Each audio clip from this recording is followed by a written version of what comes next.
עשית את הרמקול פה או לא? משאל עם. טוב, לא?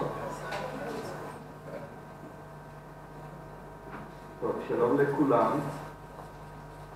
אני מכיר פה מעט אנשים, אבל האמת היא שאני נמצא במקומות שגדלתי בהם. אני יודעים, תמיד כשאתה מדבר על איש נפל, לא שהיה חבר שלך, או שאתה ילד קטן ושמעת את שמו, ואני לא פשוט, באף אחד מהמצבים האלה. בגלל שאני זוכר שאריק וגדי נהרגו, אני הייתי כבר בצבא. אני הכרתי את השם שלהם עוד לפני שהתגייסתי, אבל לא באמת הכרתי אותו. כלומר, אני לא ככה דרכנו, לא הצטלבו. ונהרגו זמן קצר, לא הרבה זמן אחרי מלחמת ששת הימים. יש פה מישהו שעוד לא נולד במלחמת ששת הימים? כן. פה ושם.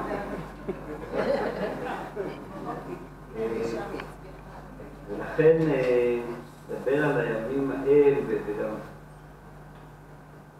בקיצור, הם היו במידה רבה סמל גם בחייהם וגם במותם, למרות שלפחות גדי לא היה שורד בצבא של היום שבועיים לדעתי. וזה קצת קשה, מי שמכיר מכיר ומי שלא, קשה להעביר ולהסביר את זה. לכן אני מדבר על הטרור אז והיום, יותר היום מאשר אז. כי הם היו סבל ככה למלחמה בטרור.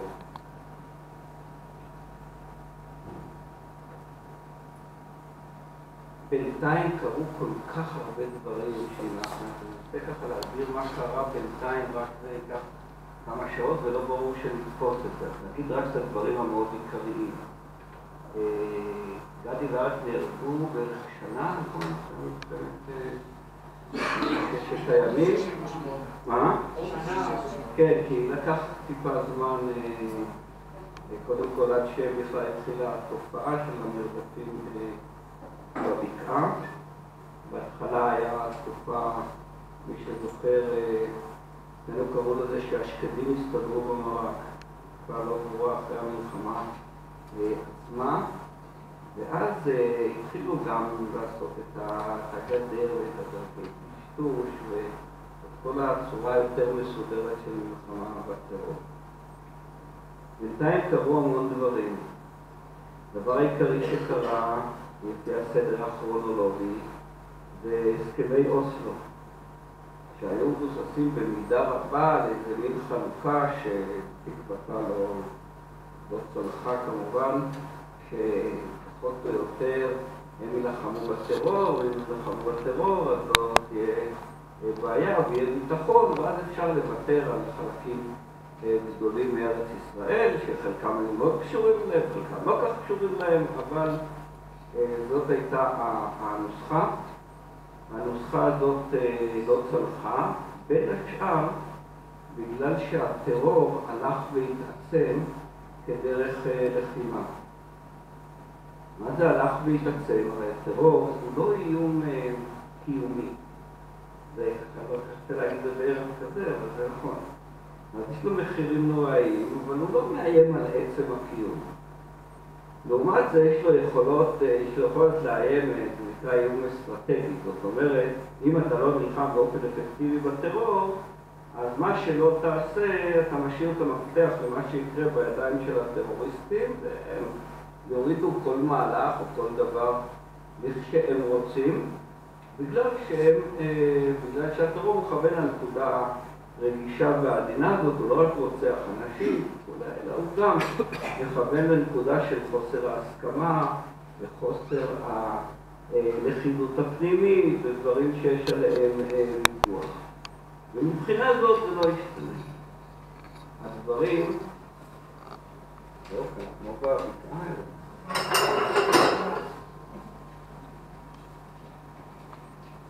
הדבר הבא שישתנה חוץ מזה שאנחנו השתננו, אבל הדבר הבא שהשתנה זה כל התמונת מצב המזרח תיכוני. בינתיים כמה מדינות, היו הסכמי שלום, אני הייתי ראש הוועדה הביטחונית, גם בהסכמים עם מצרים, גם בהסכמים עם ירדן, וגם עם הפלסטינים, וגם עם הסורים שלא היה הסכם, וגם עם אחרים. ולכן אני מכיר את זה, וגם בהסכמים האלה, הטרור היה לו תפקיד מרכזי. ועוד פעם, זה היה לו תפקיד מרכזי, כי חשבו שהוא יחליט אם להישאר פה או לא להישאר פה, אלא בגלל היכולת שלו באופן מעשי לשבש כל דבר שאתה רוצה להשיג. ותשימו לב שדווקא ההסכמים שלנו ששרדו, למרות שכולם נבראו להם שחורות, הם שרדו בגלל שהיה אינטרס משותף להילחם בטרור. בניגוד לפלונטר שלנו הפלסטינים, במקומות האחרים, בעיקר ירדן, אבל גם מצרים, דווקא מבוסס על הרעיון היותר פשוט, והוא, יש קו, אנחנו מצד אחד, אתם מצד שני, כל אחד נלחם בטרור, ואפשר לסמוך אחד על השני. לא שיתופי פעולה, ולא פטרולים משותפים, ולא איזה. פחות עם הירדנים וגם עם סנט המצרים, זה היה הקלף היותר חשוב. בקיצור, יש לנו אינטרס משותף, תשימו לב, הגבול שלנו עם ירדן, הגבול הארוך ביותר והשקט ביותר. וזה לא דבר מקרי. יש כמובן גם הסכמות לפחות ברמה האסטרטגית, אבל אני בכוונה נשאר בטרור. ההסכם עם מצרים מבוסס כולו על הרעיון שסיני מפורזת. הרבה זמן אמרו מפורזת מצבא מצרי, אבל עוד יותר חשוב שתהיה מפורזת מטרור. ואם זה לא יתקיים, אז כל ההסכם הזה הלך לעבוד. וכולו בנוי רק על הנקודה הזאת. גם היום אתם לא נוסעים פעמיים בשבוע לקהיר, וכל הרעיונות שכולם יחיו ביחד בשלווה ובאושר לא יתממשו, אבל אנחנו, מה אכפת לנו כל יום בנושאים שקט? ולכן, גם במערכים האלה שאני הייתי בכולם, בכל אורכם, זה היה הסיפור. איך אנחנו דואגים שיהיה שקט ובעיקר בגבולות. עוד אנחנו בתהליך הזה עם כל מיני רעיונות, אז קרו עוד שני דברים מאוד חשובים. דבר ראשון הוא האיום האיראני. לכאורה, אומרים רגע, מה זה קשור לטרור? אז נכון שהוא לא מבוסס על טרור, מבוסס על הרצון האיראני לנשק גרעיני, ואנחנו מאוד לא אוהבים את זה, זה דבר שעכשיו מאוד בכותרות, אבל יש לנו בעיה גדולה אם לאיראן תהיה יכולת גרעינית. בואו אני אתן לכם הסבר במקום לחפור חצי שעה על זה, ואפשר לעשות את זה הרבה. אני אגיד לכם דבר מאוד מאוד פשוט בעניין האיראני. איראנים יש להם תפקיד מאוד שלילי בכלל בכל מה שקורה במזרח התיכון, ואם יהיה להם נשק גרעיני, הוא יתווסף ליכולת שלהם לטרור. כלומר, לייצא טרור. ואף אחד לא אוהב להתעסק עם מישהו שהוא עושה טרור, אבל יש לו מאחורה מטריה גרעינית. תשאלו את האמריקאים. בשביל זה הם לא נגעו אף פעם בפקיסטן. מדינת טרור פי 10 יותר מאשר עיראק ואפגניסטן ביחד. לא מתעסקים עם זה. ולכן אם לאיראנים יהיה נשק גרעיני, אז כל הבעיות שאנחנו מכירים במזרח התיכון יישארו בדיוק כמות שהן, ותוך כדי צ'רי, כמו שאומרים, ומעל הכל יהיה לנו עוד בעיה, והיא איראן גרעינית. כלומר, זה לא איזה מין עסקה, שהיום מנסים להגן עליה כל מצורות, זה לא עסקה שפותרת חלק מהדברים, יש בה סיכונים אבל סיכויים, לא. היא פשוט משאירה את כל הבלגן, ומעליו עוד איראן גרעינית, ועכשיו אתה תתעסק בכל דבר, ויש לך משהו עם העם. וזה עם עזה, עם דרום לבנון, אם איראן תפתח נשק גרעיני, וזאת הערכתי, אז מהר מאוד הסיפור הזה יצוץ. ויגידו גם אצלנו וגם בחוץ, לא כדאי להתעסק, תעשו שיקול, בכל זאת איום לא פשוט איום גרעיני. האיראנים הם לא עושים טרור כמו של פעם, הם עושים טרור שבוא נקרא לזה, מייצאים את המהפכה האיראנית, השיעית שלהם למקומות אחרים, ובניגוד לפעם שהטרוריסטים לפחות היו נלחמים בעצמם, הם נלחמים בבוקס, זה נקרא, על ידי שליח. איך הם עשו? הקימו שני מוצבי חוץ, אחד בעזה, אחד בלבנון, וזה מספיק טוב מבחינתם, לא צריכים להתלכלך פה ושם, שעושים איזו ספינה עם דברים, פה ושם עושים איזשהו פיגוע בחוץ, אבל הם לא צריכים יותר מזה.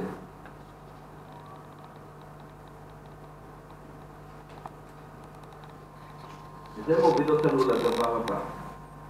הדבר הבא שהשתנה זה שיש מלחמה במזרח התיכון. לקח זמן עד שאוהבים לקרוא לזה, יש כאלה שעוד היום לא קוראים לזה כך, אבל אני אומר לכם, זאת מלחמה אזורית. מה זה מלחמה אזורית? למעלה מ-250,000 הרוגים, למעלה מ6 מיליון פליטים חדשים שלא יחזרו אף פעם, אין להם לאן לחזור. רק בירדן יש קרוב ל2 מיליון פליטים סורים. השפעות כלכליות מרחיקות לכת על האזור, ובעיקר טרור. המלחמה החדשה הזו היא לא כמו המלחמות של פעם. היא מלחמה שהטרור משחק בתפקיד מפתח. זה לא רק הטרור, זה נכון, אבל זה במידה רבה הטרור, והוא טרור חדש, לא במאפיינים הפשוטים. זאת אומרת, לא שרוצחים וכולי, וזהו לא השתנה.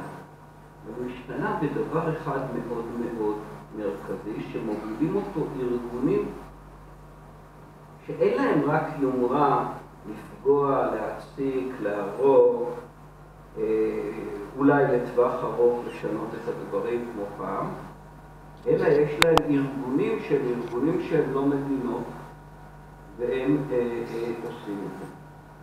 אני אעשה את זה הרחבה של 2 דקות, כי זה נושא חשוב ומעניין.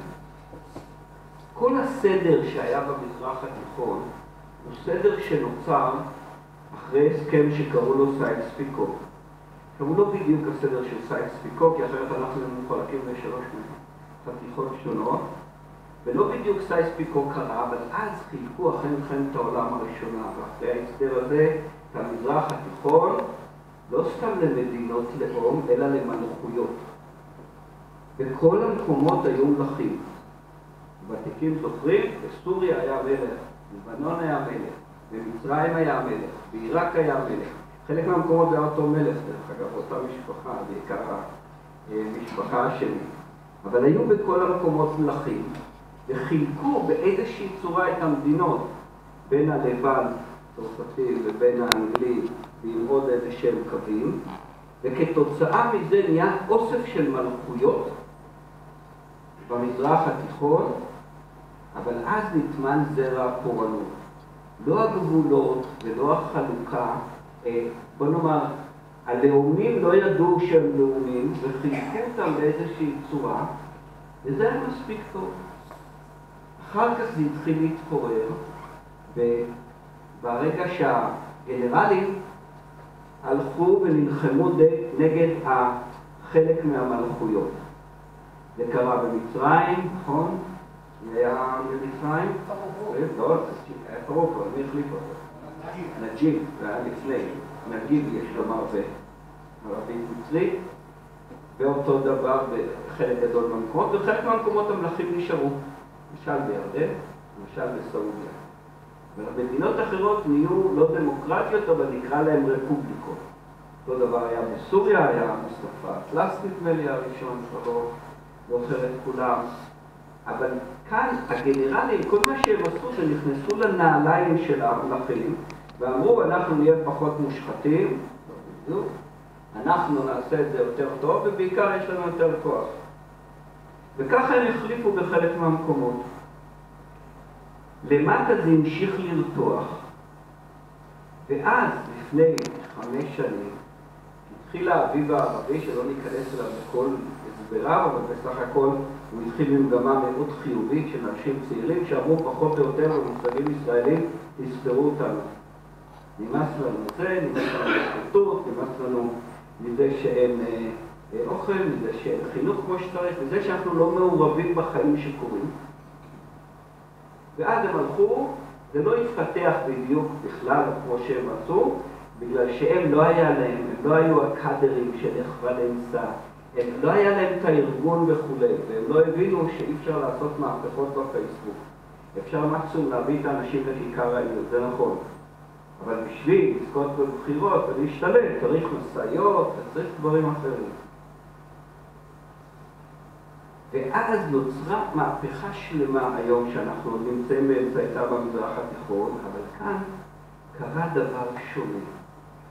הגל השלישי הזה הוא לא מלכים, והוא לא גנרלים, והוא בעיקר לא מנסה להיכנס לסדר הקיים. להפך, הוא מנסה למחוק את הסדר הקיים. בהבדל גדול. ואז המדינות מתחילות להתפורר. כמעט כולם. לוב, סודן, אני מדבר על הראשונות. ואחר כך עיראק, וסוריה במידה רבה, ותימן, בחריין, ואנחנו נמצאים באמצע תהליך, אנחנו לא יודעים איך הוא ייגמר, וזה מצב בלתי יציב בצורה קיצונית. בשביל להמחיש אותו ולהיות טיפה פרובוקטיבי, אני אגיד לכם שבמזרח התיכון יש רק 4 מדינות אמיתיות. רק 4. מי אין? רגע, מה זה מדינה אמיתית? ישראל. זה עם, יש לו מולדת, יש לו תרבות, יש לו היסטוריה. 4 כאלה יש. הראשונה איראן. היא מלאה את כל הדברים האלה. השנייה, טורקיה. והשלישית, מצרים. לבנון לא הייתה אף פעם מדינה. היא לא הצליחה אף פעם להיות אפילו קצת מדינה. מצרים וישראל. המדינות האלה, הם לא באו אל המנוחה ולנחלה, יש להם מיעוטים גדולים, יש להם הרבה צרות. אבל אף אחד לא חושב שמצרים תיעלם או תתפרק. ואותו דבר לגבי טורקיה, אנחנו לא יודעים מה שקורה שם, אבל זה מוסק לסיפור הזה. כל האחרות, זה לא אומר שאין להם זכות קיום, וזה לא אומר שאין זכות הגדרה וכו' וכו', אבל הן פגיעות מאוד. צ'רצ'יל היה לו שם משותף לכל המדינות האלה. הוא קרא להם שבטים עם דגל. זה נכון. עכשיו, כשכולם תחת איום, וכל האחרות הן תחת איום, ירדן יכולה ליפול בית לילה. וכשהיא תיפול, היא לא תישאר אותה ירדן, זאת הנקודה. סעודיה, זו מדינה חזקה כמו שחושבים. במצרים, דרך אגב, המאבק עוד לא נמשך, אבל גם אם מורסי יחזור והאחים המוסלמים ישתלטו, היא תהיה מצרים. כל המדינות האחרות מאוימות. דרך אגב, חלקן אנחנו רק מקווים שתחסכנה מעמד, אז תבינו שכולם יתפוררו ושלא מגיע להם להיות מדינה. גם ארצות הברית אפשר היה להגדיר אותה לפני 200 שנה בצורה דומה. גם אוסטרליה, וגם ניו זילנד, מה? גם היום לא רחוק. לא. עם הנשיא הזה?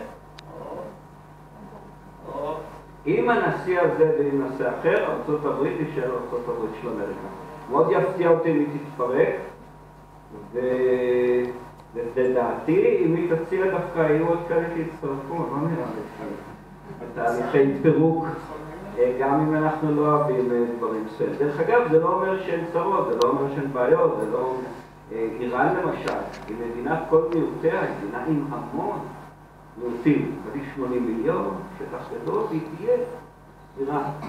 דרך אגב, כל האוכל המזרחי שאנחנו אוכלים, מקורו לדעתי באיראן, בפרס של פעם. בשביל שיהיה מטבח אמיתי צריך אימפריה, היא צריכה להיות עשירה, והיא צריכה לשרוד הרבה זמן. תבדקו אותי, תראו שכולם, חוץ מהאנגלים שהצליחו למרות האימפריה לא לייצר שום דבר אכיל, כל האחרים, זה הסיפור שלהם. נחזור, למשל אין מטבח אפריקאי, למרות שזה מאוד חשוב, מדינות יפות, אנשים נחמדים, אבל באמת מטבח אפריקאי לא זיהינו. איך הגענו למטבח לא ברור, נחזור לענייננו. עוד דבר אחד קרה, והוא שהטרור נהיה יותר ויותר טרור עם יותר ממדים, ובאזור שלנו בין השאר טרור רקטי. נוסיף לזה את המצב בעזה, שהוא שונה ממה שהוא היה פעם. עוד פעם, זה לא שזה לא אותם אנשים, זה אותו הים וכו'. אבל בכל ההסכמים שלנו, עזה מהווה בעיה שהיא נראית קטנה, אבל היא גדולה. והיא מה? אם אנחנו מכנים לשתי מדינות לשני עמים, ואם נגיע יום אחד פחות או יותר להסדר הזה, אז מה זה עזה? אם זה חלק מפלסטין, אז בואו נתחיל שם. ואם זה לא חלק מפלסטין, אנחנו מדברים על 3 מדינות לשני עמים, סיפור אחר לגמרי. ואין חשש שהמצרים לא יאמצו את עזה. כמו כל הירדנים וכל המחבלים שאנחנו מדברים עליהם, כולל במרדף ההוא עד ב-98, הם היו כולם אזרחים ירדנים. נכון, חלקם אזרחים דרג ב' ואזרחים ירדנים. פלסטינים שבעזה היו אזרחים של... לא של מצרים, של אף אחד. מצרים בחיים לא נתנה לאף אחד בעזה, אפילו לא תושבות, נתנו להם לספסה מה שקוראים, תעודת מעבר, לא נתנו להם אפילו דרכון, לא כל שכן אזרחות. בתוך כל הסיפור המורכב הזה, המסקנה העיקרית, לא היחידה, אבל העיקרית לערב הזה, זה שהטרור יימשך ויתגבר. למה? כי במצב כזה של אי-ודאות, אתה לא יודע מה יהיה. אפילו המומחים כבר לא מומחים, נכון? אלה שמסבירים, סבתא שלי היה לה בוז טבעי למומחים. והיא קראה להם, אז איך קראו להם, אתם זוכרים? אקספרטים. ותמיד הייתה אומרת לנו, קינדרלך, תזכרו בסוף שאתם כל כך מסתמכים על מומחים, כבר אז אמרו, צריך ערביסטים, צריך זה, צריך מומחים. הייתה אומרת, תזכרו תמיד שתיבת נוח בנה יהודי אחד אמטר, חובבן, ואת הטיטניק צוות של אקספרטים. אז אל תתנפו. היא גם חשבה ככה לאקספרט הזה. ולכן אנחנו במצב כזה של אי-ודאות, טבעו של הטרור שהוא מתגבר. מה עוד שכל מיני דברים שאנחנו חושבים שהם נורא עוזרים למלחמה בטרור, עוזרים לא פחות לטרור, למשל הטכנולוגיה. הטרור בצורה ברורה. הטכנולוגיה בצורה ברורה עוזרת לטרור יותר מאשר למלחמה בטרור, וכמה שלא ימציאו עם הסייבר, וראיתי שיש אפילו לוחמי סייבר, שזה דבר מעניין, איך נלחמים, כנראה בלחיצה על האנטר, אבל זה לא ינצח במלחמות האלה. הטרור לא שינה את טבעו במובן שהוא לא ישיג יותר ממה שאנחנו נחליט לעצמנו שהוא ישיג. במילים אחרות, הוא לא יקבע את קיומנו, אלא כן אנחנו נחליט שאנחנו או מתייאשים או מוותרים או מה שנחליט. אבל הוא מאוד מאוד משפיע על אופי החיים ועל דרך החיים. מלחמה היום בטרור שונה ממה שהייתה בימים הלוהטים של 68. מלחמה אז בכלל הייתה מבוססת על שני דברים, על לכבוש שטח ועל להשמיד אויב. וגם במידה רבה במלחמה בטרור, ככה היא התנהלה. באיזה שטח אתה שולט? וכמה מחבלים אתה עובד. היום המלחמה בטרור היא לא יותר קשה, כמו שאומרים, זה לא נכון, היא לא יותר קלה, אבל היא פחות, היא יותר מורכבת. בשביל לנצח במלחמה הזאת, בטרור אפשר וצריך לנצח. וכל מי שאומר לכם שאי אפשר, זה הפעם, זה הצד הראשון בשביל להיכנע או לוותר. אנחנו יש לנו הרבה דברים. יש לנו גם הרבה על מה לוותר, יכול להיות. מלחמה בטרור מנצחים אותה ב5 מאמצים שונים. אחד הוא בכלל דיפלומטי, פוליטי. יש לזה משמעויות, היום יש דיון שלם, כן ידברו עם החמאס, לא ידברו, על מה ידברו, מה זה שאלה נכונה, וגם ויכוח דרך אגב לגיטימי. הדבר השני הוא ביטחוני. זאת אומרת, הצבאי והביטחוני כמו של פעם, אבל בתוספות. התוספות העיקריות הן תלויות במלחמה כפי שהטרור מוביל אותה. במקרה הזה רקטות. למשל, ההגנה מפני רקטות היא אכן מרכיב חשוב. לא מנצחים איתה, אבל זה סוג של הרתעה כזאת. זאת אומרת, אם הייתה לנו מין תקרה כזאת, והיו יורים כמה שרוצים ושום דבר לא היה פוגע, אז היינו אומרים בסדר. זה לירות כמה שרוצים. זה לא המצב, אבל עדיין דברים של הגנה, מיגון, של יירוט רקטות וכו', יש להם חשיבות גדולה. חיסרון שלהם שהם עולים הרבה כסף. הרקטות שיורים הן פחות או יותר רקטות של מלחמת העולם השנייה. אם יש היום עוד קטיושות מלחמת העולם השנייה, הן טובות כמו כל דבר אחר, יותר טובות מהקצר. ולעומת זה בשביל להיערך אותם צריך משהו נורא חכם, ובעיקר משהו שעולה המון כסף. ולכן יש גבול כמה אתה נלחם בזה. המרכיב השלישי הוא כלכלי. טרור צריך כסף. זה לא היה בדיוק נכון פעם, שהיה מבוסס מאוד עממי, כאלה שחלקם רצו לחבור לכפרים הערבים, אז הם עוד לא ידעו שהם פלסטינים ב-68, אחר כך התגלה להם, אבל אז הם רצו לחבור לכפרים האלה, חלק הם כאלה שפשוט חזרו למקומות שרצו להיות. לא היה צריך מנגנון גדול ומתוחכם. היום צריך לזה כסף, והיכולת ללחום כלכלית לדברים טרוריסטיים, יש להם חשיבות גדולה. אחר כך יש דברים משפטיים. אני לא זוכר עד שהתעמקנו בשאלה על ההגדרה המשפטית של הטרור. ופחות או יותר אמרנו, רואים אחד כזה? מדהים. אני לא זוכר שיש דיונים מעמיקים כולל כך על הוראות פתיחה באש. ואפילו על הנשק הטהור, היו כאלה שאמרו, אין דבר כזה נשק טהור, יש נשק נקי ויש נשק מלוכלך, ונקי יורד, ומלוכלך לא יורד, וכו'. עכשיו, אני לא מתגעגע לאותם ימים, אבל הסיפור המשפטי הלך ונהיה סבוך, גם בבית, גם בחוץ, מכל הבחינות, ולכן צריך לעסוק בו. והדבר האחרון, תודעתי. פעם לא הייתה מילה כזאת, אבל תודעה הייתה למען האמת, אפילו נכון, במרקסיזם הייתה את התודעה וכו'. הכירו בערך העניין. היום הסוגיה, אפילו לא התקשורתית, אלא תודעתית של מה שנתפס, היא משמעותית מאוד מאוד. אז הטרור הוא לא אותו טרור, והמלחמה בו היא לא אותה מלחמה. מה בכל זאת עושים, ובזה אני אסיים, בגלל שאנחנו שייכים לדור, רוב האנשים פה, שעסקו פחות בשאלה מה זה עושה לי, ויותר בשאלה מה אני עושה עם זה, נכון? הילדים שלנו שהם נהדרים מכל הבחינות, אי אפשר אחרת, אנחנו ראינו אותם, הם עוסקים הרבה יותר בשאלה מה זה עושה לי, ילכו בזה, וכולי, וזה דבר יפה לדעתי, אני לא מתגעגע לקשיחות של פעם. אבל קרה גם דבר לנו. אז בואו נלך לפי הסדר לגבי המלחמה בטרור.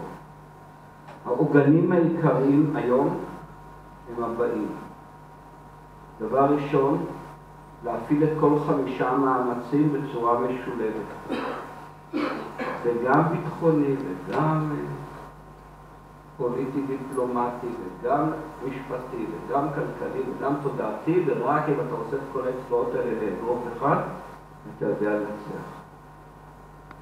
דבר שני, אנחנו נלחמים נגד ארגונים, ולכן יש 2 משמעויות גדולות.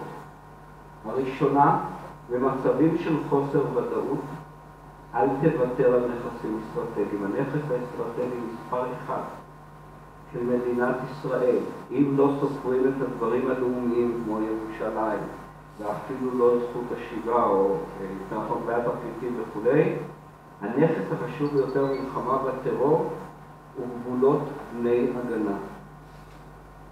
תארו לכם שהיינו עושים את העצת אחיתופל הנהדרת שהייתה לפני 5-6 שנים לעשות הסכם שלום עם סוריה בעבור הגולן. וואלה, זה לא מה היינו אומרים לילדים שלנו, מה היינו אומרים לעצמנו. שמה עשינו בדיוק? עכשיו, האם ניתן לצפות דברים כאלה? לא. אבל האם ניתן לא לוותר על נכסים אסטרטגיים? כן. יש לנו את זה בדרום כל עוד סיני מפורזת. במזרח, תשימו לב, לא כולם אוהבים את המסקנה הזאת, גבול בר הגנה היחידי שיש לישראל בבקעת הירדן. המקום שגדי ואריק נהרגו הוא שטח אסטרטגי חיוני. לא בגלל שהם נהרגו שם, אלא בגלל שהוא כזה. אני אוכיח לכם את זה על רגל אחד. יש אמירה חשובה בתקשורת מה שאתה לא מסוגל להסביר לדודה הזקנה שלך ב3 דקות, אל תסביר לקהל גדול. אז אני אסביר לכם לקהל גדול, וחשוב למה, בגלל 3 דברים. 1, אנחנו צריכים עומק אסטרטגי. ככל שיש יותר איומים גרעיניים ורקטות וזה, זה לא נכון שהשטח מאבד מחשיבותו, השטח דווקא מוסיף לחשיבותו. לא אותו סוג של דבר, זה נכון. זה נכון שרקטות מצליחות לעבור מעל לגדרות, גם נכון. אבל לשטח יש חשיבות. המרחק הממוצע בין הירדן לים התיכון פה הוא 40 מייל, 65 קילומטר. זה שטח מינימלי בכל הגדרה בעולם. אגב, זה בדיוק השטח של ספינה שנושאת מטוסים אמריקאית, או כל ספינה אמריקאית אסור להתקרב אליה. איך אני יודע? גם שהייתי סגן המנכ"ל, אז בחדר שלי הנספח הצבאי האמריקאי כולו בבעתה. הוא אומר, אחד הטילים הבליסטיים שלכם נפל ליד נושאת מטוסים שלנו. ואני לא רציתי ככה לרכך את העניין, אמרתי לו, טוב, חשבנו שזה נושאת מטוסים שלנו. אז הוא אמר לי, לא, it's not funny at all, יש כלל שאומר ש40 מייל מאמריקן וסו, אסור לך להיכנס בלי רשות של הקברניט.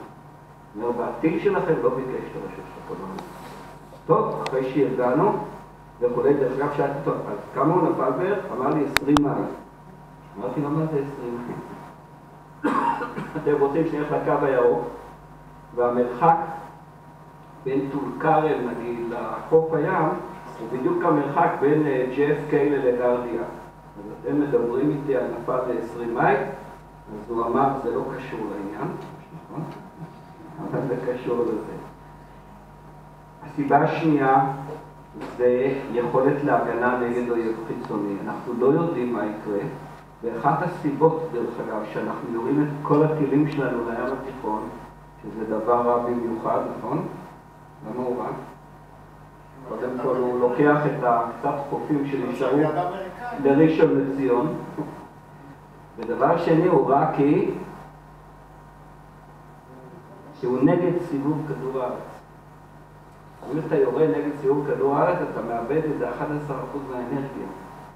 ואתה צריך להשקיע הרבה יותר כסף ומאמץ וכו' וכו'. עכשיו, למה אנחנו לא יורים עם כיוון כדור הארץ כמו כל העולם המתורבת? כי מפה עד הודו אין אף מקום שזה ייפול שזה טוב לנו. זאת אומרת, אם יקרה משהו, אם זה לוויין, לא חשוב זה, ברגע שמשהו נופל, משתבש, ככה, מקסימום נפול ליד קפריסין, לא היינו מבסוטים או ליד קרטים. ולכן, אנחנו לא יודעים מה יקרה בדיוק במצב הזה, ולכן, בקעת הירדן היא הגבול הטבעי עם הבקעה, העומק שלה היא גם יחסית גלויה, זה לא גבעה, 900 עד 1100, 1400 מטר הפרשים בין המקום הנמוך בעולם לבין הרכס של כביש 60, כן, הרכס העיקרי של יהודה ושומרון. ולכן מקום מתבקש. ויש פה רק 5 מעברים שיכולים, תשאלו את מיכאל, לעבור באשקלון וכו'. רק 5 לכל האורך הזה. והסיבה השלישית היא הטרור. אם אתה לא שולט על המעטפת, אז כל דבר יהפוך להיות עזה או דרום לבנון.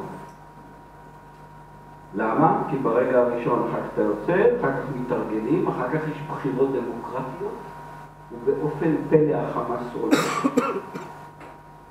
ואחר כך האיראנים נכנסים והופכים את זה לעוד מוצב חוץ. בקיצור, כל מקום שאנחנו יוצאים ממנו, בדרך אגב, אני הייתי בעד לצאת מלבנון, עכשיו לא ככה היום, ושאלת עזה היא שאלה במקרה הטוב, קשה ובעייתית מה שעשינו שם. עובדה שלא הביא לדעתי לשום דבר טוב, אבל לעשות זה ביהודה ושומרון,